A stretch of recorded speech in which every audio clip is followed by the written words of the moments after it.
Assalamualaikum Ananda. Bagaimana kabar Ananda hari ini? Semoga kita selalu dalam lindungan Allah dan selalu diberikan kesehatan oleh Allah. Ananda, karena kita masih berada di masa pandemi COVID-19, maka Ustazah sarankan untuk selalu mengikuti protokol kesehatan yang berlaku ya. Sebelum kita memulai pembelajaran kita kali ini, kita sebaiknya berdoa terlebih dahulu agar ilmu yang akan kita dapatkan nantinya menjadi lebih berkah untuk kita. Berdoa dimulai ya Ananda. Berdoa selesai. Hari ini Ustazah akan menyampaikan materi tentang iman kepada malaikat. Tujuan pembelajaran kita kali ini yang pertama adalah agar kita beriman kepada malaikat-malaikat Allah, kemudian supaya kita dapat menunjukkan perilaku berdisiplin sebagai cerminan makna iman kepada malaikat, kemudian agar kita memahami makna iman kepada malaikat berdasarkan dalil nakli, dan supaya kita dapat menyajikan contoh perilaku yang mencerminkan iman kepada malaikat Allah Subhanahu wa Ta'ala. Yang pertama akan kita bahas adalah tentang pengertian iman kepada malaikat. Jadi, iman kepada malaikat merupakan rukun iman yang kedua. Iman kepada malaikat Allah juga merupakan satu hal gaib yang wajib kita imani. Beriman kepada malaikat berarti percaya atau yakin kepada adanya para malaikat yang menjalankan tugas-tugasnya sesuai dengan perintah Allah dan tidak pernah mengingkarinya. Sebagaimana dalam Quran surah Al-Baqarah ayat 2 sampai 3. A'udzubillahi minasyaitonirrajim.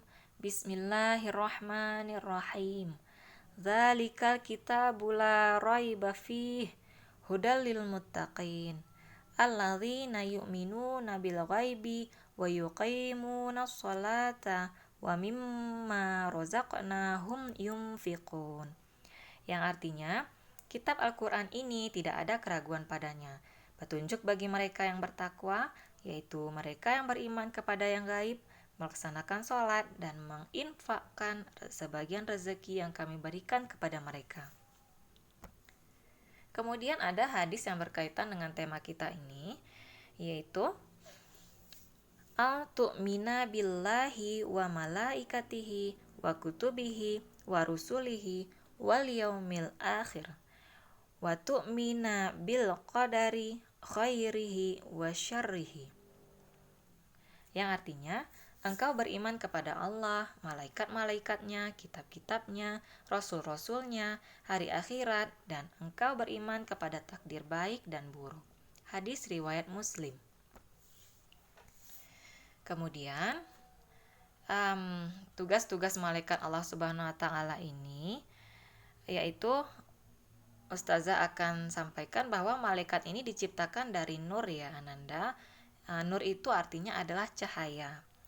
Malaikat tidak pernah letih, malaikat tidak pernah tidur, malaikat tidak pernah ingkar, tidak pernah membangkang, dan tidak pernah lupa dengan tugas-tugasnya. Malaikat ini diciptakan oleh Allah semata-mata hanya untuk mengabdi dan melaksanakan perintah Allah Subhanahu wa Ta'ala.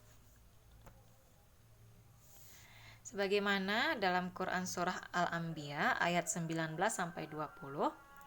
Bismillahirrahmanirrahim.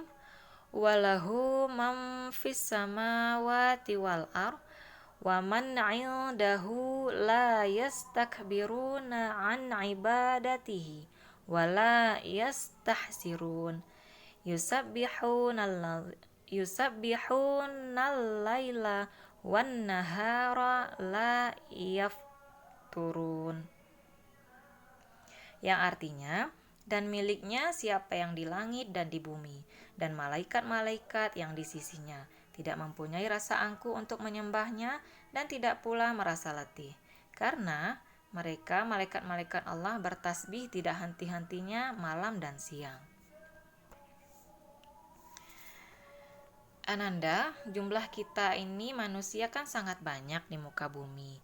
Lalu kira-kira bagaimana ya dengan jumlah malaikat? Nah, jumlah pasti dari seluruh malaikat itu hanya Allah saja yang tahu.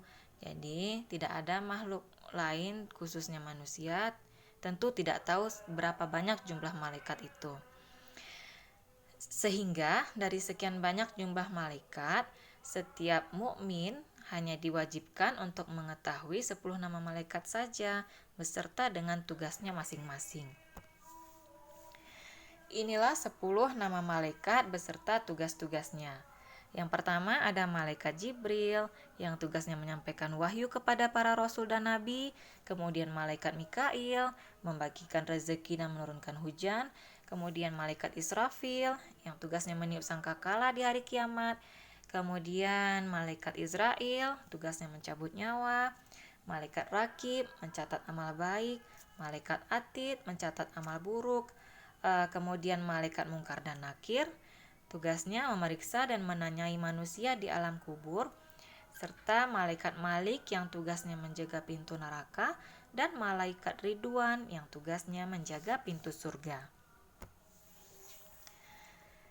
Kemudian tentang sifat-sifat malaikat. Jadi Ananda, sifat-sifat malaikat ini diantaranya yaitu selalu taat kepada Allah Subhanahu wa Ta'ala dan tidak pernah menentang perintah Allah. Kemudian malaikat ini tidak berjenis kelamin, artinya tidak ada malaikat laki-laki dan tidak ada malaikat perempuan. Kemudian malaikat tidak mempunyai nafsu. Ini artinya bahwa malaikat ini tidak makan, tidak minum, dan tidak tidur. Dan malaikat selalu bertasbih serta beribadah kepada Allah. Malaikat dapat menjelma ke dalam berbagai bentuk sesuai dengan kehendak Allah. Kemudian malaikat selalu benar dan tidak pernah berbohong, selalu meminta ampunan bagi orang-orang yang beriman dan orang-orang yang khatam Al-Quran, serta malaikat ini tidak beranak, tidak berayah, dan tidak beribu karena malaikat tidak menikah. Kemudian hikmah dan perilaku dari beriman kepada malaikat Allah, yaitu tentunya membawa dampak positif untuk kita ya Ananda. Berikut hikmahnya. Yang pertama, dapat meningkatkan keimanan kita kepada Allah. Kemudian bisa mendorong kita untuk terus meningkatkan kualitas pribadi dengan melakukan perbuatan-perbuatan yang terpuji. Kemudian mewujudkan masyarakat yang bermoral, meneladani ketaatan malaikat kepada Allah Subhanahu wa Ta'ala yang senantiasa bertasbih dan bersujud kepadanya. Tidak sombong karena malaikat tidak punya sifat sombong. Jadi agar kita juga bisa meneladani sifat dari malaikat ini, artinya kita dapat mengambil hikmah dari materi kita ini, yaitu agar kita menekan sifat sombong kita. Jangan kita turutkan keinginan kita untuk membanggakan diri sendiri. Kemudian hikmah dari beriman kepada malaikat ini juga adalah suka mendoakan kebaikan dan ampunan untuk orang lain. Kemudian mengingat akan adanya balasan dari Allah pada malaikat saat nantinya kita akan dicabut nyawa. Kemudian hikmahnya yaitu menghindari keinginan untuk berbuat dosa karena malaikat akan selalu mencatat segala amal baik dan buruk manusia. Membaca, memahami, menelaah, dan mengamalkan Al-Quran. Dan senantiasa berzikir kepada Allah, memperbanyak berbuat kebajikan dengan ikhlas, menuntut ilmu yang bermanfaat, kemudian memperbanyak sedekah dalam kehidupan sehari-hari, bersyukur atas rezeki yang telah diberikan oleh Allah tanpa kita protes, kemudian memanfaatkan alam yang tersedia dengan arif dan bijaksana, bersabar saat mendapatkan cobaan atau ujian, serta tidak lupa terhadap kewajiban beribadah kepada Allah Subhanahu wa Ta'ala.